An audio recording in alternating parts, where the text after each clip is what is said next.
This is Cold Start. I can't believe it's Monterey Car Week again. I know, it seems like it comes and goes so quick now. I mean, now we'll just talk about next year already, because, okay, it might be still going on technically this year, but it'll be here again real soon. Yeah, and here at Sonoma Raceway, kind of like kicking off Car Week here up in Sonoma County, not Monterey County, but there's a bunch of exotics that are visiting Sonoma Raceway, doing a little private track day, getting ready for their trip down south. I think it's the Exotics Network is hosting the event, and they're hosting this big drive down across the Golden Gate, down into Monterey. But there's some cool stuff out here on track. Yeah, we hung out with those guys at COTA when we went to the F1 race last year. They were nice enough to host us in their space right along turn one there, and it was a good time. And they had some cool cars in the background, some of the photos that we saw of them, and they have some neat machinery out on track here today. It's nice to see it getting used. Yeah, there's some highlights for those that are listening. There's obviously a Bugatti Chiron. There's a Pagani Zonda. I don't think there's anything obvious about that, man. Holy crap. Well, yeah, I mean, like heavy hitters of like really interesting stuff. But yeah, there's a Pagani Zonda, which, funny enough, when I was coming into the track today, I was waiting in line at the gate to check in. And all of a sudden I look in my mirror and I was like, oh my God, there's a Pagani Zonda behind me. It's like, oh yeah, that's right, Car Week's here, and there's all this crazy stuff that's out here. There's even some like cool resto mods. So like the Ferrari F355 resto mod. Oh, nice. There was two of them out there. There's a very unique kind of custom Porsche out on track as well. So a lot of different stuff. I mean, McLaren P1, there's an Aston Martin Valhalla. I mean, it is Car Week 10 out of 10. The lineup's just absolutely insane outside. Wow, it's like we can get jaded around here between this and some of the other events that go on, just the kind of machinery we just see used out on the track that we talk about. We say, boy, we wish people who had these cars would actually use them. So it's really nice to see. I mean, nobody out there is doing 10/10ths, but it's a good track day, and they've been on this rally, right? They were driving through California on their way down to Monterey, and this happened to be a stop after Napa Wine Country or something like that. Yeah, hopefully it's not after wine tasting, getting out on track, but, you know, they're having their good time, and this kind of brings up this conversation of Monterey Car Week Mania. We talk about these cars, and I know I said obviously there's a Bugatti involved in this lineup, and that's the thing is like what Car Week has become like has kind of exponentially grown over the last handful of years. I mean, I remember a time of going back there back in 2018, I think was the first time I ever went to Car Week, and just how massively different it was. And whether that was between the vibe or just the cars that showed up. And I know that the industry in general has changed in regards to supercars and hypercars from 2018 to 2026. But, you know, I think it'd be fun to go back through kind of like some stories. I know that we've gone to Car Week many times in our own personal lives, and in seeing the progression and seeing the different of through the years what we've noticed in regards to changes, maybe tell some funny stories from our adventures out at Car Week, and then kind of closing off on like this bigger discussion of what has happened with Car Week and why has it become such a craziness. There's definitely been an evolution. And it's one of those things you could say, you know, the eyes through which I'm looking at this thing have changed too, right? What I saw when there were fresh new eyes seeing Car Week for the first time, all excited and unjaded about it. Before there were influencers, oh man, that was such a time. Can you remember even what that was? Before social media was really a craze and everyone went to Car Week to have a good time and not just to post it on social media? Absolutely. Well, I mean, this thing has been going on a long time. I didn't realize quite how long. You know, like Pebble Beach, the Concours is kind of the crown jewel event of Car Week. And back when all this started, that was the only event. It was a one-day thing. And it started all the way back in 1950, which is kind of crazy, the Concours d'Elegance. And from that, it's become this 2-week plus carnival, you know, of event after event after event, targeting people that are new money, old money, no money, every aspect of the spectrum, every walk of life relating to cars. There's the racing cars version of this. You can go to the Monterey Motorsports Reunion and go see old vintage cars getting used the way they're intended to. Some fantastic stuff. We did a really good deep dive on that last year. There's the Quail, which is introduction of mostly newish cars, things that haven't yet hit the market or are just getting announced for the first time. Kind of a fancy affair kind of vibe, which was totally different than the kind of stuff that would go on at Cannery Row. And Cannery Row would be these very accessible kind of drive-through car shows even, and you'd see all kinds of stuff, people who are locals bringing out their equipment.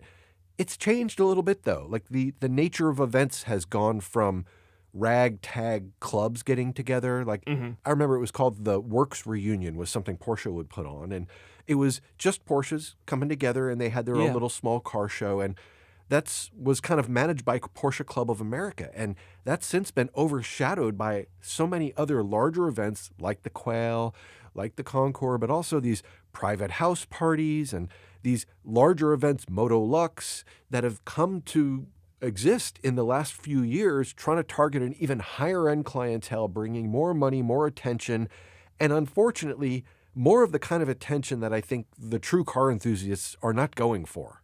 Right. And I think for the listeners, I'm sure everyone's heard of Monterey Car Week, but for those who haven't, kind of giving like a big overview of what occurs in Monterey Bay, the Carmel, Monterey County by and large during Monterey Car Week, it's insane. And I think there's multiple categories like you were talking about of like there's these well-established events which you have to pay to be a part of. So there's a ticket for admission. Correct. Those ones are a little bit more controlled and very fancy, and ticket prices can go extremely high. And a lot of those host auctions. So in addition to the high-end event, they have high-end cars that are going for sale. And so people attending that kind of roam in and out of the event, in and out of the auction. Yes, and a lot of these events are held at well-established places, golf courses primarily that are around the Monterey Bay Area.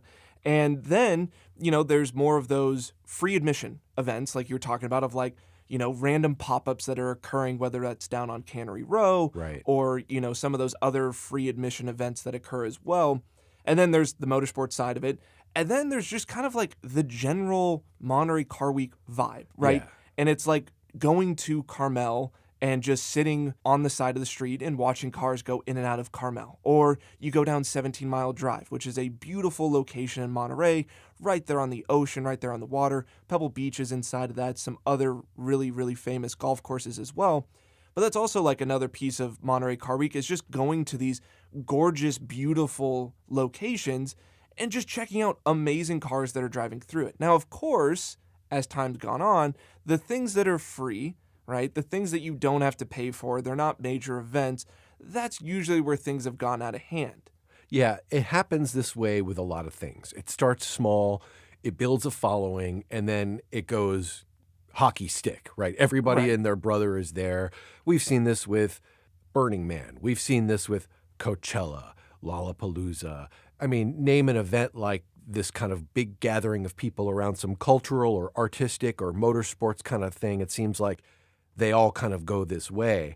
And what's happened is it's made it harder and harder to go and actually appreciate the things that you're there to appreciate because you're getting crowded out by all these sort of like tourists and occasional participants who are there, a lot of whom are there just for their Instagram feed or whatever, influencing that they're trying to do. A lot of this is car spotting. So on one hand, innocently, people who enjoy taking photos of cars, it's a great place to do that because you have this combination of a million really unusual cars on the road that people don't always take out to drive. You have the environment around Carmel, which if you don't know Carmel, California, it's this quaint old village that the biggest, most controversial news coming out of it in the last year is they are adding street addresses to Carmel. Literally, where you are located, you're on the corner of this street and this street. There are no numbers for any of the buildings in downtown Carmel. Wait, really? Really. And they're now in the process of going, can we still get away with this? It's like the modern times. We need numbers on our buildings now. And that's what Carmel is. It's very moneyed, very wealthy, little enclave, a little artsy, but also sort of conservative. It's a weird, interesting mix of things. It's a great place to go for the weekend, like with your partner. Well, still, I can see, like, if that's the way that you're describing Carmel, like this kind of hidden, quiet, well-off neighborhood village. I think as a village is a better way to put it because they're like almost all single-story houses, like, in downtown Carmel, like there's not big homes, right? On 17 Mile Drive, yes, there's those massive mansions that host those big parties like you're talking about. These massive mansions on 17 Mile, like automotive manufacturers rent out to then throw a big party and be like the House of Ferrari or whatever the case is. But Carmel's not that, right? Carmel's not that kind of big and flashy. And so I can totally see now, knowing about all this controversy between Monterey Car Week and Carmel and like Carmel trying to shut a lot of stuff down in regards to Car Week because they're just kind of sick of it. I can see why now that they would have those attitudes, especially if it is 99% of the time through the year, just this quiet town. It isn't this big, rambunctious, it's not a car town by any means. It's really not. And the car town that it is mostly older classic cars that sort of align with their demographic, let's say. These are golfers, right? These are people who go there to retire for the most part. It's not a nightlife place. It's not a music venue place. It's none of those. It's quaint. It's a village, right? It's a little place. And so everybody coming in there, it's super picturesque. Cars look amazing on this backdrop, just parked on the street and driving through. We get it. You want to take a picture of that. But the throngs of people, the behavior of people crowding into the streets, acting like they're in a theme park when they're on public roads. And the people who live in this place, man, I must imagine they must get out of town for the week or Airbnb out their places just because it's hard to be there as somebody who's participating in the event. And this has changed. You know, it was always a little crowded, but it's gotten to the point where the police presence is palpable. Like they're there all the time. People are constantly on the edge of maybe I'll rev my engine or maybe I won't because there's a cop there waiting. And on one hand, that does manage the behavior, but why should we need it to be that controlled? I mean, people can drive their cars through a part of town without it being an issue most of the time. Yeah, and I think it's just because, like, the energy builds up so much during Car Week, and, you know, I've never done anything outrageous, but, like, you can feel it. Like, you can feel the whole presence of everyone there. I mean, you really feel like when you go to Monterey Car Week that you're in, like, a Forza lobby. Like, you're in this video game-esque environment because you're just driving around from like event to event on the streets of Monterey. You're seeing cars that are one of whatever in the world. Like it's just cool stuff happening everywhere. And so you can see how people kind of build off this energy and build off the energy of other people, and things can slowly get out of hand. And the other piece of it, of like the worst side of car culture, which is everyone wants attention. Yes. Like that is a piece of going to Car Week, is like you want to be the dude driving the car that no one else has. Look at me. You get to be seen, right? And if you don't have a car that is worth X amount of money, but you still want to be seen, that leads you to do stupid things, right? And in an environment where there is a lot of people watching, taking photos, taking videos, wanting to see something cool, whether it's a car or someone being an idiot, that prompts people to rev engines, do burnouts, want to do donuts. Like they want to be the viral clip from this year's Car Week. They want to differentiate. And when all the cars on the road are Lamborghinis, your Lamborghini looks pretty ordinary. So you have to do something like put a crazy wrap on it or drive it in a way that's going to get attention above and beyond all the other Lamborghinis. Talk about a level to try to cross. Right, and those guys are used to, in their hometown, they're the shit. They're the one dude with a Lamborghini. You're that guy with the purple Lamborghini. You show up in Monterey Car Week, you're one of 1,000 purple Lamborghinis, and now all of a sudden you don't know how to act because you're like, I'm being outshone, I'm usually the center of attention. Yeah, it's this thing that occurs in certain industries and certain environments. They call it imposter syndrome, where suddenly you feel like you're usually the person in the room who has all the knowledge or the presence or the status, and you wind up in a place where all the other people have way more than you, and you just don't know how to manage. Like your whole identity crumbles because you're so used to being the big fish all the time or being the person identified by this thing, and now you're outclassed, outnumbered, outweighed, outclouded, whatever it is, because whatever you have, you're not frickin' Jensen Button, who's right next to you. Yeah. You're not the guy from Koenigsegg who's right there selling cars. Right. You know, so there's no way that the average human can compete, right? This is a rarefied air for the top 0.1% kind of thing. And I think when this major shift happened, because like you were saying, Car Weeks existed for a very, very long time. Yeah. And this whole conversation of like the shenanigans that occur at Car Week and like all of these headlines and videos on social media and this, that, the other, like that wasn't always the case. Like Car Week used to just be chill and everyone went there and they just appreciated everyone's cars, and it wasn't this big blank measuring contest. Like that just didn't happen. And I think when it really shifted was in 2018. And the reason why I'm going to say 2018 was the year that everything changed was because of this infamous thing that occurred on Ocean Avenue in Carmel. And every year previous, Carmel was always just really chill. Cars would drive through Carmel. Everyone would watch. And it wasn't until 2018 that an individual, I'm not even going to highlight who it is because why even give them the attention? Yeah. But an individual decided to do donuts in a GT3 RS in the middle of Ocean Avenue for everyone to film and to go viral, basically. Yeah. And that was the first time that anyone had the balls or the lack of common sense to do anything that stupid in Carmel. Yeah. And then ever since then, it's kind of been this thing of like, what is going to be the next crazy thing? And I think that video, because it went so viral, started to attract the wrong people to go to Car Week the next year and the year after that and the year after that of like, oh man, this crazy stuff's happening in Carmel and in Monterey. Like, we need to go and we need to be a part of it. We need to see it live.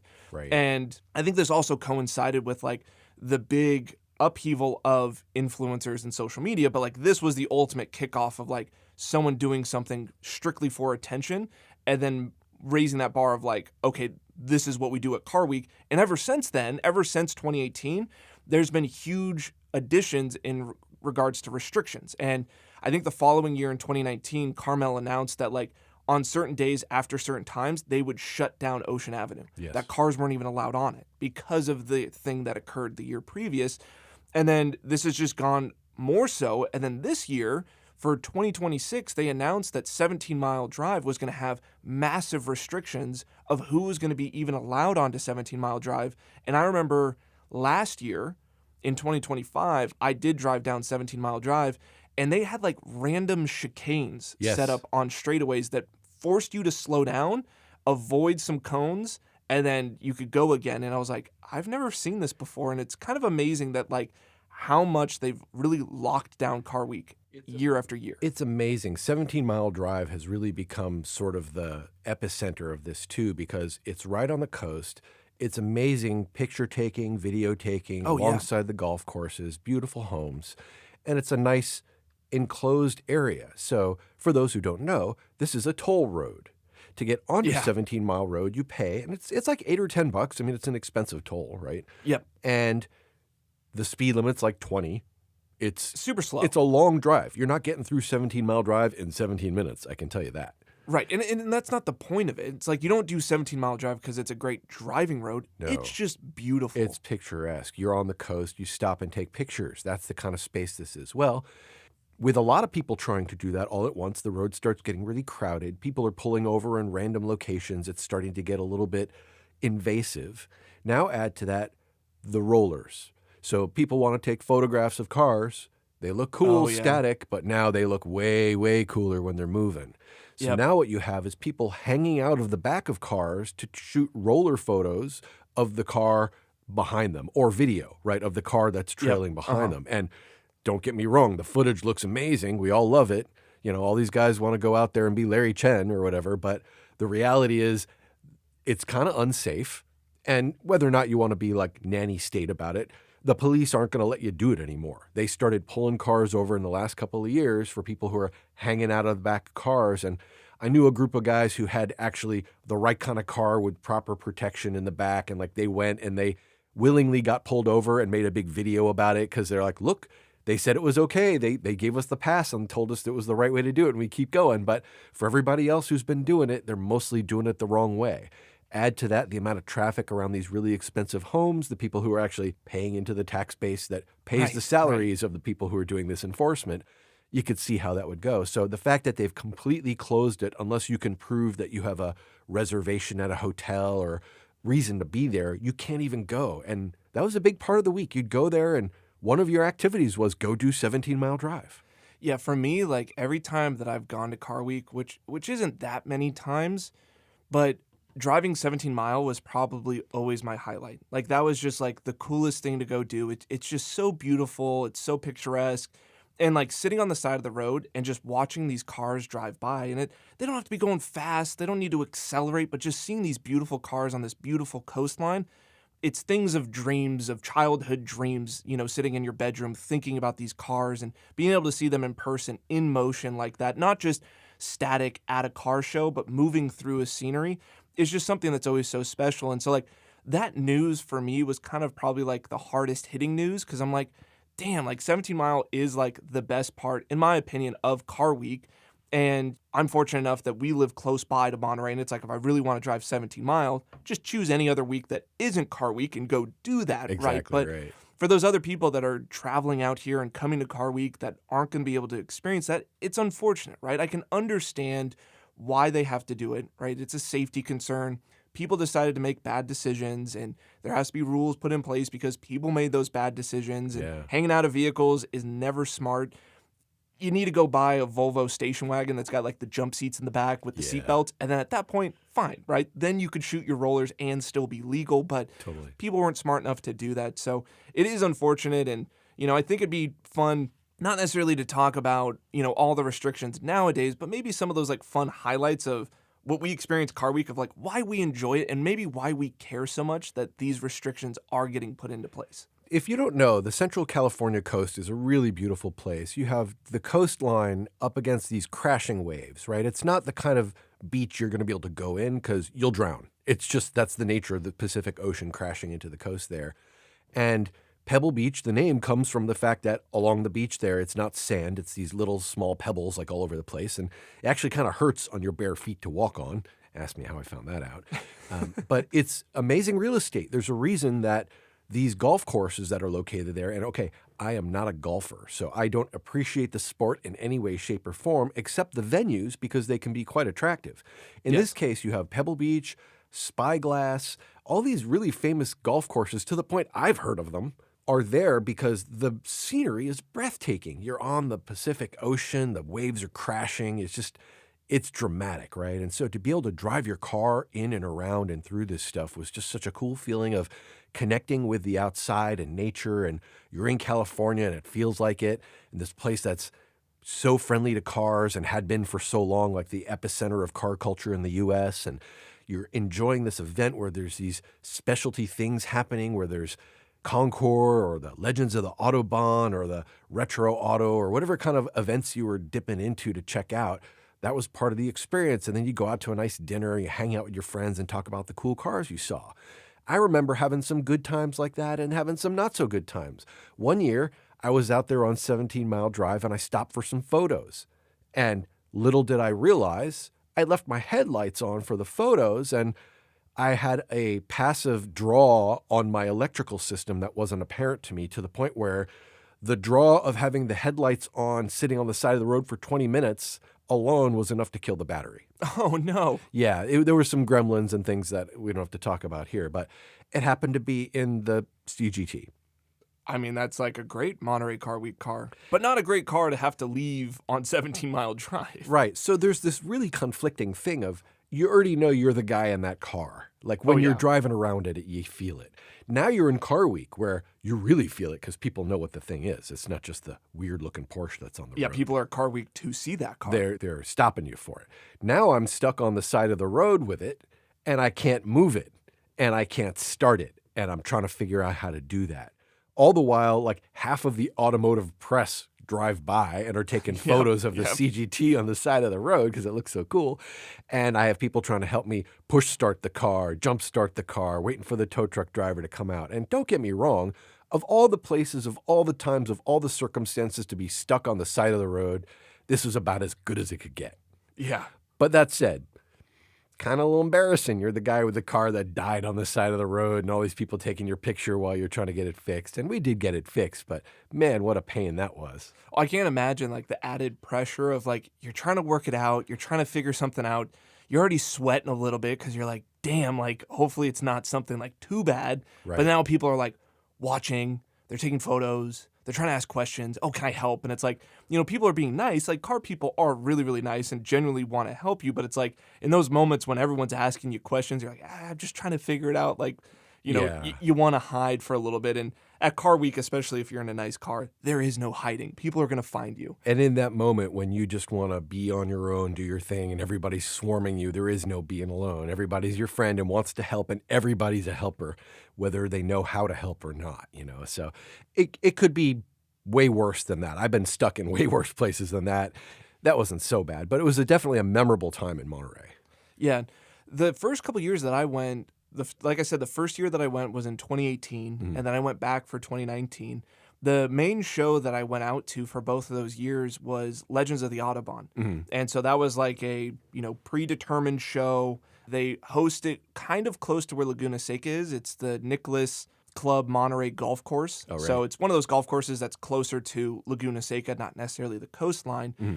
And so they would host Legends of the Autobahn. It'd be Audis, Mercedes, and BMWs. And, they worked in conjunction with BMW CCA, the Car Club of America, and stuff like that. And I remember, I got my membership in 2018, and, I had just finished putting on the livery on the E36, and it was this big, first time going to Monterey Car Week, going to a show, putting the car in a show, I wasn't trying to win anything, but you want to feel special when you go to Car Week. And sure, yeah. I remember that first year experience of being able to drive the car out onto the golf course, and you get to park it on the grass. And, it was just such a cool experience. And another piece of it is that I went with a group of friends, and all of us are BMW people, and how much fun that was to hang out with everyone and walk around and experience it. And then, of course, cruising around Monterey after that. And then in 2019, I went to that same event. Radwood actually worked in conjunction with Legends of the Autobahn, so they had a Radwood section. Nice. So I fit more in with the Radwood crowd of being a little bit weirder. I'm definitely not the BMW guy that's everything's factory and perfect, and I have all the original window stickers. I like a little more style. And so the Radwood crew was a little bit more in tune with that, which was really, really cool that they were a part of that, and I got to show the car once more. And what's unfortunate is what's shifted from that sort of quirky, deep into this specialty area group of people has now turned into Tartufo buckets. Tartufo buckets. Well, yeah, everyone's now walking around, and it's the Porsche crowd too, where everyone's walking around being oh, damn, this is this spec? You had these options? Or you didn't have those options? That's so rare that you didn't select those boxes or yeah, and I've gone full circle on this too, right? In 2015, I went to the Porsche Works reunion, which was just the Porsche Club show. And it happened to be the fact that I had, I guess, one of the 3 first new Cayman GT4s that came into California. Ooh. And one of the other ones was the one that Porsche brought for their display. So it was just one other guy and me bringing our shiny new, not 911s to the Porsche show. But at the time, there was a lot of, bubbling up about this car. People were excited about it. The Cayman was always the redheaded stepchild. But now they made a GT version. Right. And everybody was excited about that. So I managed to somehow put a deposit down for one, ancient times ago, long ago, and got the allocation, got the car, and it happened to come in pretty early. So it was really exciting. Just like you said, drive up on the golf course, park my car. I was next to, I remember there was a classic 993 I parked next to that had, in the front, it was open. It had a Macintosh amplifier and stereo head end set up. Oh my God, that's so cool. Super high-end stereo in this car. And really neat stuff. And again, not jaded yet, just enjoyed the revelry, the fact that there was this mix of enthusiasts doing their thing, cars that Porsche brought that were special, that were unusual, unique. I remember they had the 911 GT1 there with the mobile livery on it. That's super cool. So lit up about that, and just some super cool cars that literally to this day, this is in 2015, so 11 years ago, I remember the time I saw this specific car. I can tell you where it was on the lawn. It just sunk into my brain in such a deep way, and it's just, that's one of those things about that experience that when you go, it forms these memories in a way that they're hard to compare to other things, but it's the kind of experience that your first couple of times, your first few experiences through, when you're new to something, you see something through fresh eyes, it changes over time, right? And 100%. I know a lot of it is that too. One of the other things I saw at that same exact event that changed my attitudes as sort of a car person, they had a concours at the Works reunion where there were cars that entered, and I met a mechanic I knew. I'm like, you entered your car? What'd you do that for? He's like, no, I just did it for the better parking. It's kind of funny. You can enter the event and you get on the green versus being all the way a mile away. So he entered his car. He literally put it in the event and then left it locked so they couldn't judge it. But that's where he parked the car. That was pretty good. Funny. So that's a trick for you. But there was a guy there getting his car ready for the concours, and I have to tell you this exactly in detail because it just bothered me so much.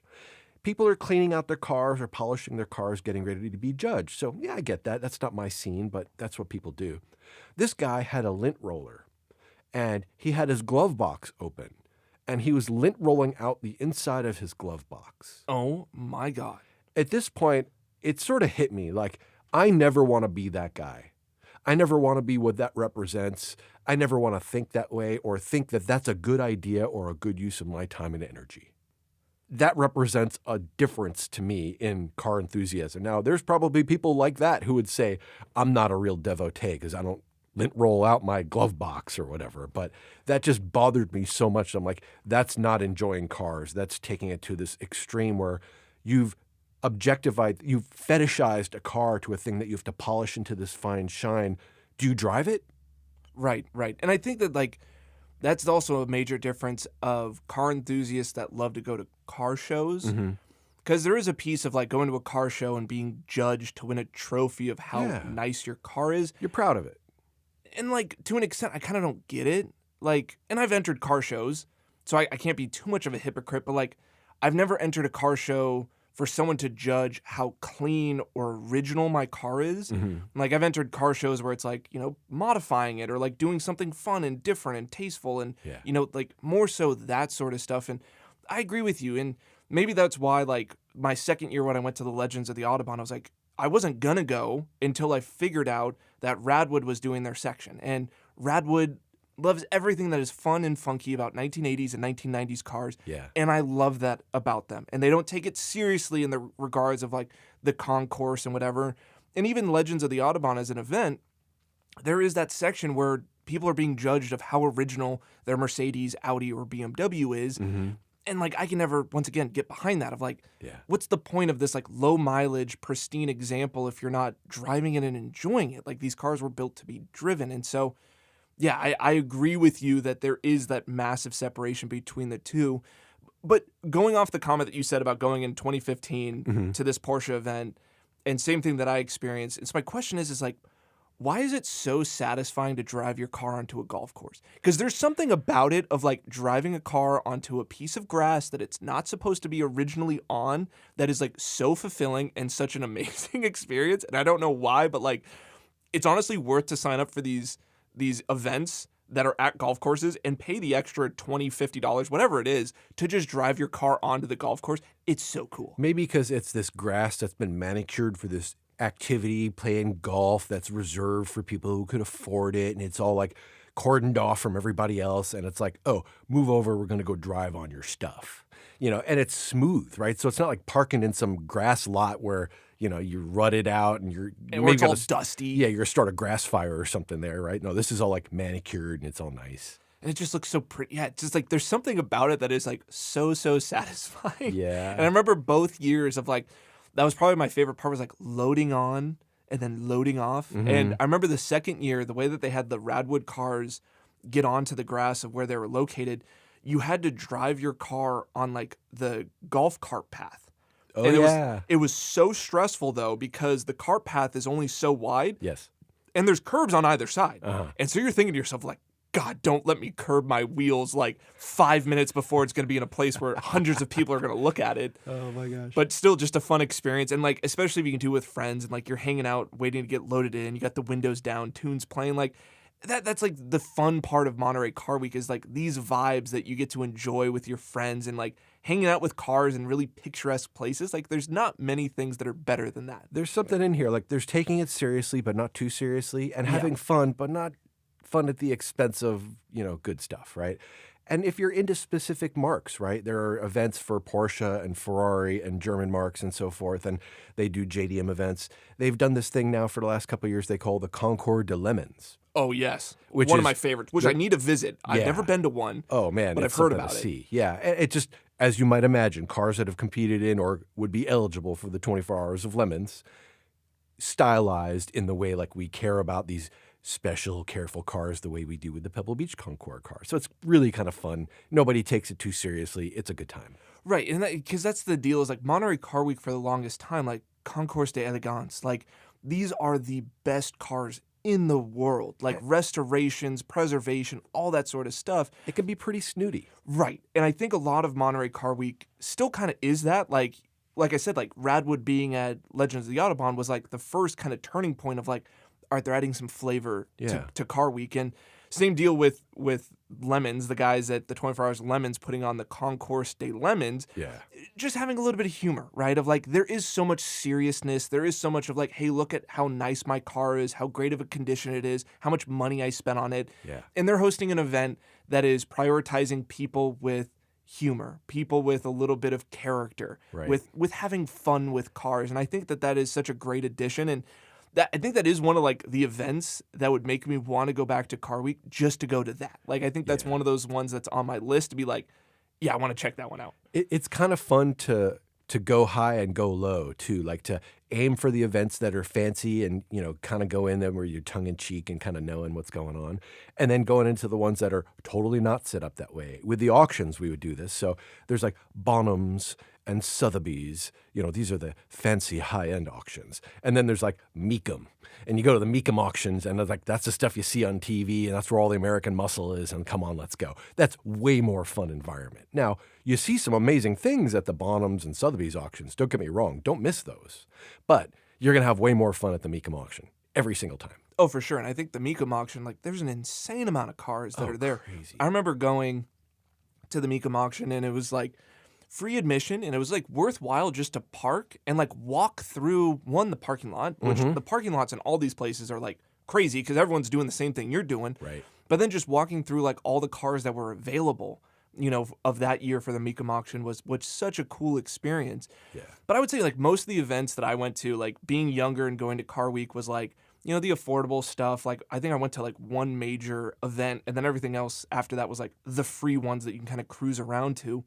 But I mean, there's like the major one that everyone talks about, which is the Quail. And I know that you visited and have gone to the Quail a couple times. So I have to ask you the question of like, what is the Quail like on the other side of the fence? Yeah, the Quail's pretty fancy, I gotta say. So it happens at the Quail Lodge, which is a golf course, which, to give you some idea, one year I got the extra fancy ticket allowed me to go into the clubhouse itself. Ooh. So not just, you know, the event outside, but into the place where they allow their members. And I was with a friend, and we were looking for the bathroom, and it wasn't obvious where to go. And we wandered down this hallway, and okay, to be fair, it looked like maybe we weren't 100% supposed to be down this hallway. But I did see a sign that says like men's locker room. So I'm like, I got to take a leak. Let's go. So we wander into this place and walk into the bathroom, and it's like wood paneling everywhere. Uh-huh. I'm like, oh, this is fancy. And it's like carpeted and stuff. I'm like, this is the locker room? Oh, man. And I look to my left, and there's a bank of lockers. And the names on all the lockers I recognized. And again, I am not a golf guy. Yeah, but I know who Arnold Palmer is. Oh, no I know way. who Sam Snead is. I know who Jack Nicklaus is. I know who Tiger Woods is. These were the lockers on the wall in this place. Man. So this is like a heavy hitter for golf place. Kind of fun. That gives you a vibe of it.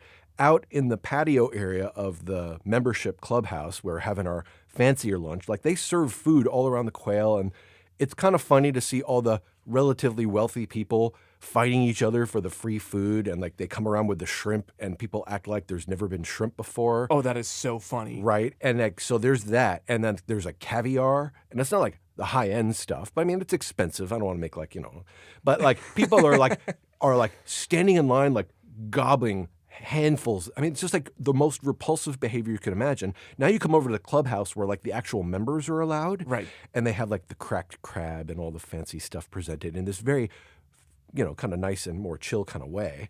I'm sitting out on the patio with my friend, and we're eating our food and just kind of watching people go by. And my friend's like, hey, over there. I'm like, what? He's like, look. And I see this older guy wearing like the Rolex hat. You know, everybody's wearing the hat.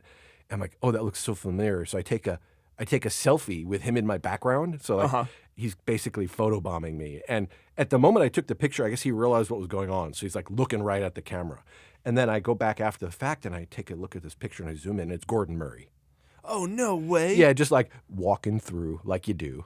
And I realized, I mean, it looked totally like him, and I just didn't recognize him in the moment, but I took the picture. I'm like, I know that's somebody. I went back, I'm like, that's pretty freaking cool. See, and that's like the cool thing about Monterey Car Week is like how many people you cross paths with, right? And like for the younger crowd nowadays, you go there and you're like, oh my God, there's my favorite YouTuber. But like for the people that are like there for maybe more solid reasons, it's like you get to run across like these designers and these people that have been creating these phenomenal cars that you've idolized since your childhood of like, the Gordon Murrays, the Von Koenigsegg's of the world. Yeah. You know, like there's so many of these big, powerful players that are there and they're present and they're like, you know, they're trying to sell cars. Like that's the objective of why they're there. But it's cool to be able to like rub shoulders with them and like be in a place where you could spark up a conversation if you were brave enough. Yeah, and it's interesting just to observe the dynamic. Like, forget whether or not you're actually realistically in the market for any of these cars, but you go chat up the guy at the Zinger booth or the Hennessy booth or the Koenigsegg booth, and you're like, oh yeah, you know, maybe I'll add one of these to my collection. What can you tell me about this fine car, sir? You know, and you kind of play along, and everybody there is kind of doing the same posing thing, right? I think for sure. There's only like a thin stratum of these people who actually own these vehicles, right? Everybody else is there kind of gawking at them because once you own all this stuff, why do you need to pay somebody else money to go to an event full of them, right? I mean, unless you're just that much of an enthusiast. Right, 100%. I think that like that is kind of the fun duality of what the Quail is as an event of like the people that go kind of, I think there's a decent percentage of the people that go to say that they've gone, right? Yes. And maybe those are the same people that are like swarming the shrimp tray because they're like, I got to get my money's worth for what this ticket was because like the tickets are not cheap, but it's free drink, free food. So you're like, all right, if I hang out here X amount of hours and I consume this many glasses of champagne and this many spoonfuls of caviar, maybe I'll break even. And I really don't want to be down on it because this includes some of my friends, right? But then there's this whole scene of people like, oh, can you get me Quail tickets? I need some Quail tickets. Anybody got Quail tickets? I need Quail tickets. And it's this like begging, borrowing, just trying to crash the party vibe that makes the proper thing feel a little gross. You know, like, oh, we could all just enjoy this. But then there's like the people who really like found their way in one way or the other, and they're not behaving the same way everybody else has sort of agreed implicitly to be. Well, I feel like you can make like the direct comparison of like the people that are hungry and trying to find Quail tickets are kind of maybe the same as like the last minute people trying to find Coachella tickets. There's to be like, that. oh, I want to beat it. I want to go to Coachella to take a photo at Coachella to say I was at Coachella. Yeah. Versus the people that are like, the locals are like, I bought my tickets a year ago because it's like, this is something I love doing and this is something that I really enjoy. And there's the duality of that in any passion, right? It's not just true. car culture or music or anything else. Like, there's the people that want to be there to be seen, and there's the people that want to be there because they're like, this is my favorite thing ever. Yeah. And, you know, not to be down on whatever your particular disposition is about it. You know, if you like to just go take a picture of yourself in front of a car, be my guest, go do it. But, you know, maybe clear a path for the rest of the enthusiasts who really want to take a look at that special car that you're sitting on, and we'd rather you didn't. Which, like, the other, like, crazy dynamic for Monterey Car Week 2, which you kind of alluded to previously, but is one of those things where, like, if there was one thing that I could get my list on or get myself on the list, would be like the crazy house parties that happen. I know that that's a whole different demographic of people, but like the whole concept of a manufacturer renting out a massive mansion in Pebble Beach on 17 Mile Drive to throw a huge party, that's just something I want to see, right? Like that's just one of those things you drive by, you look over and you're like, man, that's really cool. And like to maybe check it out once. And I'm sure like once you see it once, you're going to be like, all right, I never need to do that again. Yeah, it's one of those things. So, like, I did this, right? I got invited to the Gunther Works party. That's pretty cool. And I'm like, all right, I want to see what this is about. Why not? So we go to it, and there's like a shuttle up to this house and all this kind of stuff. They don't want to give away the address or whatever. I understand privacy. It was a little gross, I got to say. I mean, like, the party was beautiful. The people were nice. But the vibe of the people there, it was like everybody trying to date the pretty girl in the room. Interesting. And the pretty girl in the room was the guy who made decisions on who get cars. Oh, so everyone's trying to get on the list. So everybody in there is acting like they're trying to get on the list. Mm-hmm. Because, let's face it, if you were just going to buy the car, you'd pull the guy aside and go, how much is the deposit? Where do I send it? Right. But instead, it's this like politicking, partying, socializing. Who do you know? Oh, can we get you on the list? I don't know. It's a feigned, not that much access thing because there's only so many slots. But the reality is they haven't filled those slots. Otherwise, they wouldn't be having a damn party. Valid so point. There's this weird dance going on between the people trying to court those whom they're trying to attract to get them to offer to buy a car from that company, and the people who are there who are salespeople who know full well what's going on but are there trying to sell cars. Yeah. It's a little bit of a weird dynamic. And again, jaded, having had the opportunity to participate in this and a few other ones we don't have to name, but it's a little bit of a weird scene. Like the part of me that's anti-authoritarian and doesn't want to see people with billions of dollars running around, like I hate that stuff. I feel like that's the worst exaggeration of what car culture should be. Really, it's the Monterey Motorsports reunion that represents to me what I feel like they should all be. It's people using cars for what they were designed to use for, waxing nostalgic about the cars they remember from when they were a kid, seeing them dice it up, seeing something new and usual that's going to be different every year. See, I was just about to make that transition of like the first couple years that I went to Monterey Car Week, I kind of did like the standard cliche operation, right? You go in, you go to a show, you drive around, you do 17-mile drive, you go to Mecum auction, you check out some stuff. Like you do the typical, right? Yeah. And it wasn't until last year in 2025 that the two of us went to the Monterey Historics reunion, the races that go on at Laguna Seca during Car Week. And this was always an event that was like on my radar screen. I was like, this would be so cool to go to just because, you know, since 2018, getting so much more involved in motorsports and racing and stuff like that and developing this appreciation for some of these older race cars and the history and everything behind them. And you're totally right. Going there, going to that event, the vibe is so different, right? No one cares about the multi-million-dollar Bugatti sitting in the paddock, right? I remember we were walking around and there was like some crazy cars that people anywhere else in Monterey during that week would be gawking over, taking photos over, whatever. And people are brushing by them to stare at whatever that race car was that was sitting next to it, whether that was like, you know, an old 80s prototype or this Porsche that raced during this generation or whatever. And it's like, all right, these are the people that I can hang out with because these people are here to see and appreciate the history of automobiles when they raced in their prime, and then also getting to see them back on track, back in action, and totally different vibe. It almost felt last year like a palate cleanser to Monterey Car Week because everything felt like it was getting so out of control with everyone being so hungry to look at the next multi-whatever million-dollar car, and then you go to the Motorsport reunion, you're like, oh, this is just like all the coolest stuff you've ever wanted to see being shipped from all over the world. Like these race cars are coming from other countries for this event. And that's what's so cool about it is being able to see not a 1 of 5, not a 1 of 100, but the 1 of 1. Yeah. That car that got to race in that period. And 95% of the ones that are there are getting raced. They're not static displays. They're not there just to kind of show off somebody's collection. They're out there. The people who own them are racing in the vintage races. You know, this is that event they call the Rolex, right? And so that's another thing I think puts some people off. You're like, that sounds like a fancy thing to start. What even is that? Right. It's the vintage races, historic races. They call it the Motorsports Reunion. It happens every year. It's a lot of the same people coming back together. That's why they call these events reunions, right? Because people are enthusiasts. They want to come back and do it again and again. And the racing is different every year, even if you see your same friends and it's even some of the same cars. But, you know, we'll stress some other brand or we'll have something be the highlight mark this year. This year's going to be JDM cars. Yeah, that's what I think is so cool is like they have a revolving marquee. Right. And if it's a manufacturer celebrating some sort of anniversary or whatever it is, they'll make sure that that manufacturer gets to be the highlight. But yeah, this year it's just JDM. It's not even a specific brand. It's just Japanese race cars, which is such a cool thing. And even better than that, they kind of listened to their fans. And last year, IROC was such a hit, they brought IROC back too. Now, that was the special mark, and now it's the thing, and they're like, we're doing it again anyway. Who cares? Come on, add JDM. Let's go.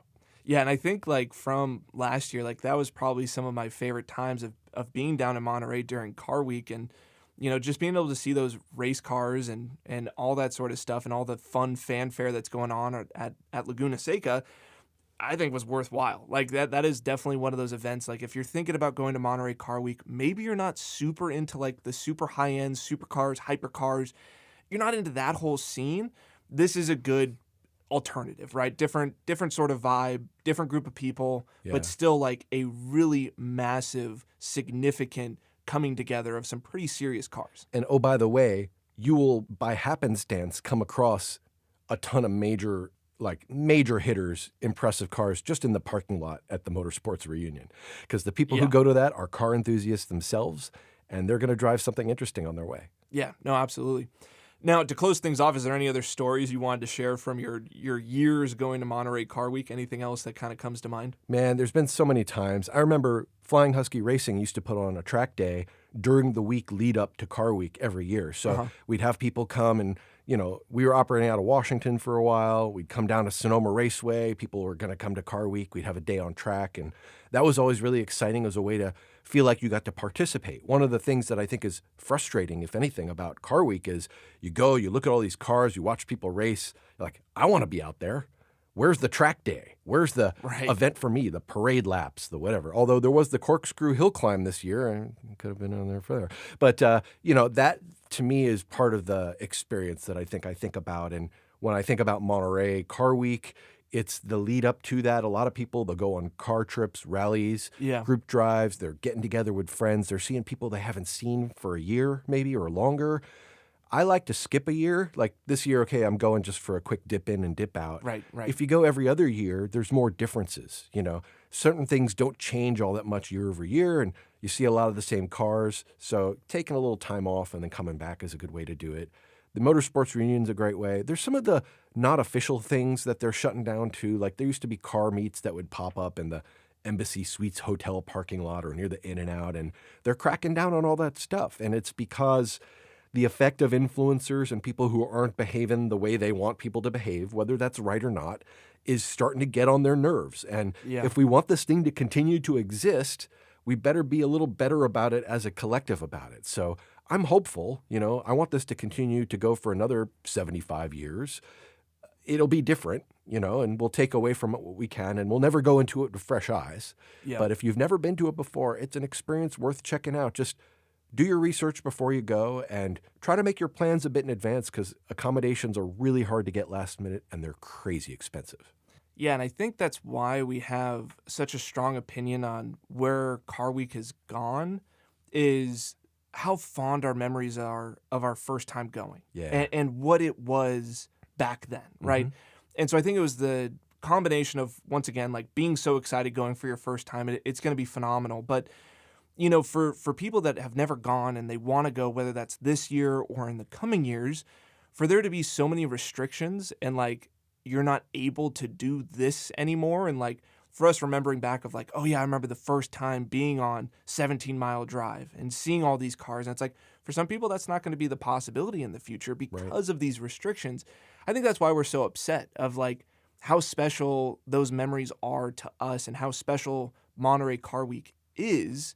And seeing some of those things being taken away for those who have never gotten to experience them, that sucks, right? Like you feel that. It's that feeling if you're into something that's not that popular, not that recognized, sort of underrepresented, and then everybody finds it and it's popular. And for a little while, it's cool because that thing that you always liked is now super accessible. Right.